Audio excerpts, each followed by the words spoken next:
This is New York City, and this is a small New York City apartment. Here's another, and another, and another.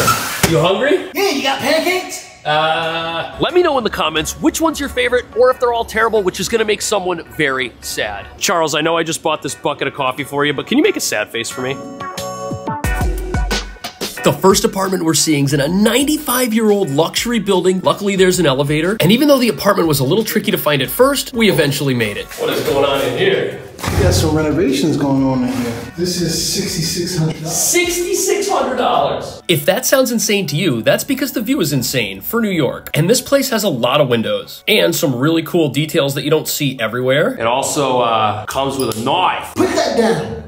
Do these normally rent when they look like this? Actually, yes. On the bright side, after you enter the apartment, there is a brightly lit closet that has this cool light with a string and an intercom where you can tell jokes to the doorman downstairs. This is also a great area for things like muddy shoes, which you don't want to track into the rest of the place. Everyone knows that's no way to live. And down this exciting hallway, we'll find the kitchen, which, well, it has a nice window, which I could look out all day. And the appliances are full size.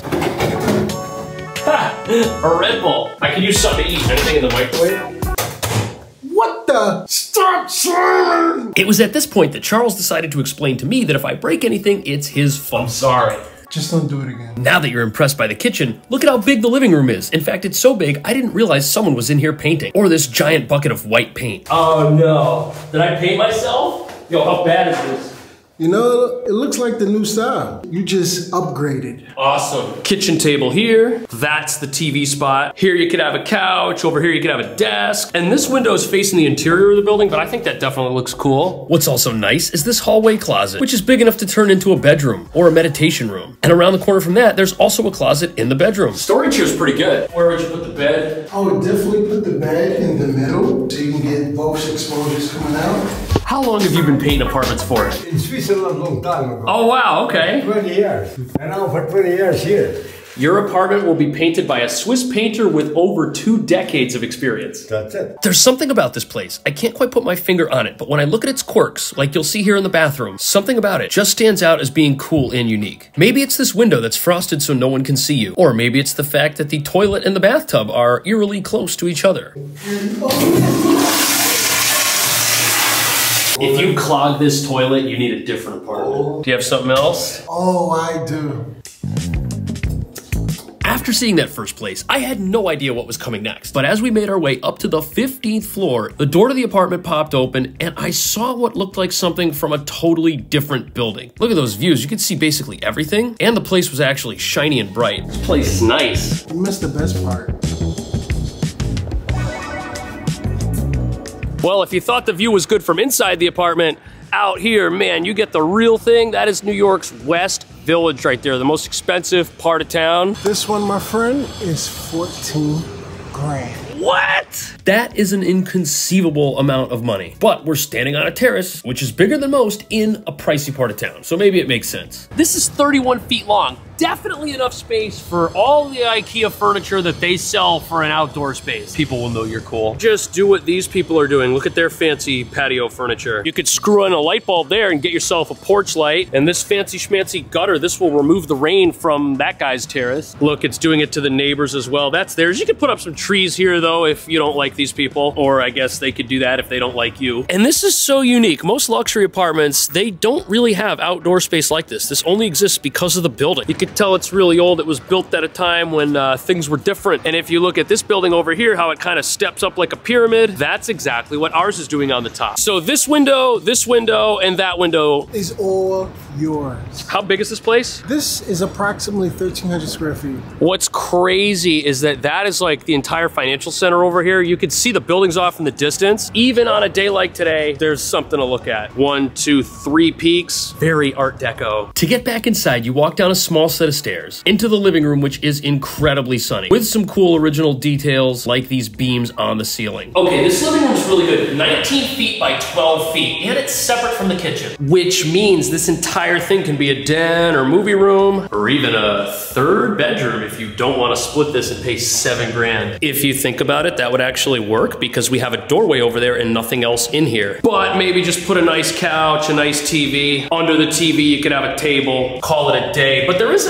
separate kitchen, excuse me, separate area for a kitchen table, and that would be this, which is actually part of the hallway. The front door to the apartment is over here, so maybe you could make this a spot to sit and eat. That might work. You'd also be able to see where the food is. But our width here is 6 feet, and there's a big closet there, which you'll want to use. And that's because it and all the other closets in this apartment are bigger than the closets in that first place we saw. Plus, they have lights that turn on automatically, which is a lot of fun. In this kitchen, this feels like it's in a different world than the other kitchen. That's not an understatement. The microwave is bigger than most New York City apartment ovens. The oven itself is nicer than most New York City apartment ovens. And there's a high-end dishwasher. And the fridge is absolutely massive. Price aside, this is definitely one of the nicest apartments I've ever been in. I'm glad you like it. And I'm glad that you were careful with my appliances. The other cool thing about this kitchen is you could actually use that as a serving window. You could open this up and feed people food who are out on the patio. It's also a relief to see that the water pressure here is acceptable for New York. And there's an outlet, so you can plug in a blender, a coffee maker, and you'll have to decide what goes next to it. There's also a really skinny pantry for hiding snacks, which kind of opens. Oh, look at that. The hardware is so fancy that it kind of hits, but you know, you can open those. That's not a complaint. And I think we've got the right amount of counter space here by this oven. There's enough room on the sides to prep whatever you're frying up right here on the skillet. Now, this apartment also has 2 bathrooms, and for $14,000 a month, they better be pretty nice. Luckily, they look pretty nice. They've still got that classic feel to them, which makes sense. This is a really old building, and the tub is big enough for 2 people. There's really good storage in here. This is the medicine cabinet. Look at all these mirrors that it has. There's a square hand towel holder, which is how you know you've made it in New York. And look at the storage beneath the sink here, man. It's awesome. We've got drawers pretty much everywhere, and none of them are fake. Also, in the basement of this building, there are laundry machines. I just realized I should have mentioned that. But the second bathroom isn't accessible unless you walk into one of the bedrooms and open this tiny little pocket door. But luckily, it also looks pretty nice. This is cool. We have a linen shelf type of thing, very useful, and pretty much the same sink and storage as the other bathroom. Square towel holder included. And even though this is a full-size shower instead of a bathtub, it's really big. Look at this.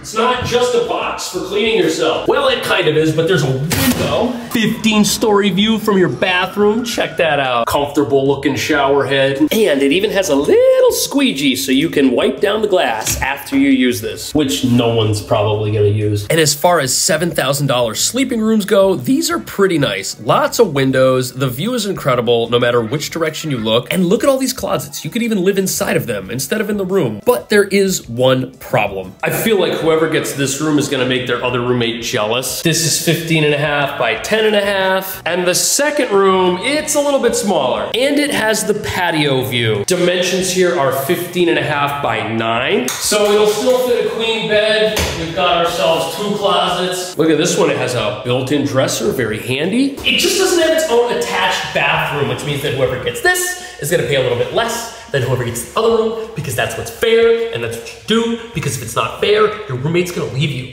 or move somebody into the living room, which we talked about earlier. Immediately after entering this next building, I knew it was gonna be my favorite, just because it looks like it's the oldest and by far the quirkiest. There's even an elevator, which we had trouble getting to work. Getting in seemed like a good idea. Is that the elevator? Oh man, I think it was the elevator. I don't know. But then we decided to take the stairs because the apartment's only on the 2nd floor. And at first it looked like it was really big, and then it looked like it was really small. And then someone came in to do some painting, and I realized that the view was, not that great. Charles, what does this cost? 5,000. 2 bed or 1 bed? 1 bed. You kidding me? West Village. 18.7 by 11.5. And they need 3 of the biggest buckets of paint to paint this place. So here's the front door, and then right over here you've got what's actually a pretty good coat closet. Is there a light? And because the kitchen's so small, we've got a living room that is so big. Which makes me think if you can't cook, but you just want to have a lot of people over here to, I don't know, do something, like talk or read books or fast, you can do it all right here. And it would be a great movie room because we're not getting a ton of natural light, if you know what I mean. But the most incredible part of this apartment has to be the kitchen. It's one of the smallest that I've ever seen. But is that a bad thing? Okay, look at this. The fridge opens, but you have to be inside the kitchen to get at it. So you can't really reach it from outside. You've got to come inside, swing it this way. You know, it works. It's the West Village. Let's check out the oven. Look at it, it's right there. But the water pressure was just as good as everything else we saw, and there's another window inside the kitchen, which means if you can't cook and you catch something on fire, the smoke can leave. Plus, all the cabinets were easy to reach, and there were more of them than it might have first appeared. The only bummer was that there wasn't any treasure hidden inside them. But overall, it's the biggest kitchen it could ever be in this little space. As someone who can't cook, I am totally okay with that sacrifice. Maybe the small kitchen adjusted my perspectives, but this bedroom looks and feels a lot bigger than what you'll usually get around here. Also, the second floor view is really cool. You can see the street, see people walking around. This window you can see a little bit better. That's actually the corner right there. And this bedroom is bigger than the bedrooms in our $14,000 place. The light working? Okay, is there a ghost? It's like a club. Oh, okay. In the lounge here. A strobe light, that's what it is. I activated it by accident. Any size bed you want should fit in here easily. And underneath this wooden covering is actually your heater. This is actually metal. I don't know my material, but that'll keep you warm in the wintertime. Guaranteed.